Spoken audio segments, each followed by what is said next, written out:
I mean, I walked in there at 240 and walked out at 215 that week. And they were like, you know, I said, I don't need to be nobody. I can walk out on my own. And if he wasn't so healthy when he got in here, he would have been dead. So if I wasn't trying to be healthy, I was doing bodybuilding. I was training with weights, I was eating right, I was trying to keep my weight up. And literally, like, twice, they brought me back and was like, we don't know what to do with him. He's going to die. The chaplain came in and win the last race and stuff. Remember all that? Well, I remember waking up with a beard in the hospital, and I was like, what's that? I'm like, serious? And Christina's sitting there crying, and I was like, because what happened was when I passed out of the hospital, they put the tooth thing down the throat. They incubated me on the oxygen mask. It was pretty much like a coma. I had a chemical pneumonia. I had bronchitis, and I went to the club that I worked at. They put me underneath the fog machine. The chemicals in the fog machine got into my lungs. Wow. It caused a pneumonia, but they didn't know what it was. So they ran all these tests. They couldn't figure out what was going on. They did IV antibiotics. They gave me all these treatments. Nothing worked. So they're like, look, he's steadily getting worse. There's nothing we can do. We've done everything. So the last thing they did was this drug called Levrone. It's an antibiotic they give you for bronchitis. They put a bag of Levrone in me. As soon as the bag was done, I sat up in bed and was like, looking around at what the hell's going on? Why is everybody here? Where am I? I had a beard. It was been in the hospital like 4 or 5 days. And they were like, they couldn't believe it. They gave me another bag of Levrone. The next day I stood up out of bed and went to the bathroom. So if they, had said, look, this is not going to work, we're not going to even try that on, that would have been it. It's an amazing story. Bodybuilding is, I would probably say, what saved you right there. Also on your body, and that it buys you time. You said byproducts? Yeah, it's a byproduct. Your health is a byproduct. I like that, yeah. Training your butt off, it's like an insurance policy you didn't even know you had. Buys you time. So, I got lucky. There was plenty of people that, if they had that and they hadn't been, they walked in there at 150 pounds. They would be gone. The fact that I came back there, like, his heart's pretty strong. It's a cardio effect. So it's not like the average person. And my parents understood that a little differently, that it wasn't just like this crazy, stupid thing I was doing, wearing the crazy clothes and stuff. They knew it was almost straight spandex. My dad was actually bringing in isopures, and he'd put it under my pillow, because it wouldn't let it bring anything in. Yeah, so I'd wake up and like pull the isopure out so I could stay on my diet in the hospital. Wow. Yeah, the world,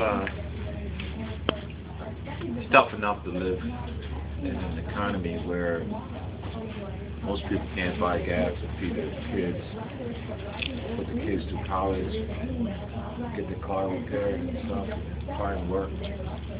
But, through all this hardship and stuff that everyone around the world is enduring, it doesn't cost anything to say, hey, Jerry, man, I love you. It doesn't cost anything. Pick your kid up, give him a kiss. It doesn't cost anything to help somebody change a tire, or open the door for the lady that, has her hands full, And it's sad, man, because the other day, I was like driving, and I remember my father used to do this. He would drive, and my father would actually leave the house after work. He would come home, eat dinner, and I'm like, Dad, where you going? He's like, come on, ride with me. He would drive around, like, out in the country, just looking for animals to rescue and to bring them back home. He would drive around and see if there's someone out there broke down on the highway, on the roadway, that needed help, because back then people didn't have cell phones, and he would just help people. I'll tell you a story, man. The other day, me and my son, we were heading home, right? And Gabe wanted, he's like, Dad, I want, some McDonald's. I'm like, I don't want you to eat McDonald's. So pulled in there, and he went too fast. As we were walking to the door, there was a lady. She was sitting down, right? This black lady. She was sitting down, and she had all these bags around her. And she started talking, and she says, I need a ride. Real I always tell my son, hey, don't talk to strangers. If somebody starts talking to me, run. But this was that moment where you could tell that somebody, the spirit of her was like, I was like, nah, this lady's very sincere. She needed a ride. And I turned to my son and I says, Gabriel, I said, if God tells you to help someone, son, I says, help them, okay? I says, and I asked the lady, I says, what's your name? She says, Michelle. And I says, all right, Miss Michelle, where do you got to go, right? And she says, down the road. And I says, all right, take a bag, help her. And I says, Gabriel, I says, help Miss Michelle up, because she had a cane and everything, dude. My son's looking at me like, really, Dad? Really, Dad? And I says, yeah, son. And I explained everything to him. Help, the connection with God and people, positioning yourself to help someone.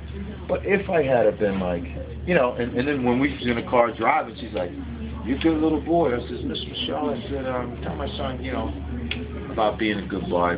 Tell him, something about God. She's like, make sure you be good to your mother. Make sure you respect your parents.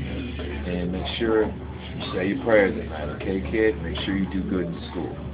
Dude, that was like a life-changing experience for my son, And if I had have been like, nah, I'm not going to help you. Nah, sorry, I'm too busy. First of all, if I had said I was too busy, that was a lie. Second thing is, I'm not going to help you. That would have been another lie. Then the third thing is, what will my son think? How would he grow up, right? So, and you never know, man. You never know who's watching you, so, always just help somebody if you can help. So I'm challenging you guys to do that. Do you believe everybody's put in a certain spot at a certain time for a certain reason?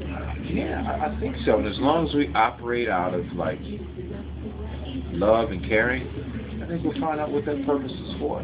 You guys were at McDonald's, right? Yeah. So you didn't want to go to McDonald's, but I never had to somebody never had to anywhere. For some reason, we parked the car and we got out and started walking.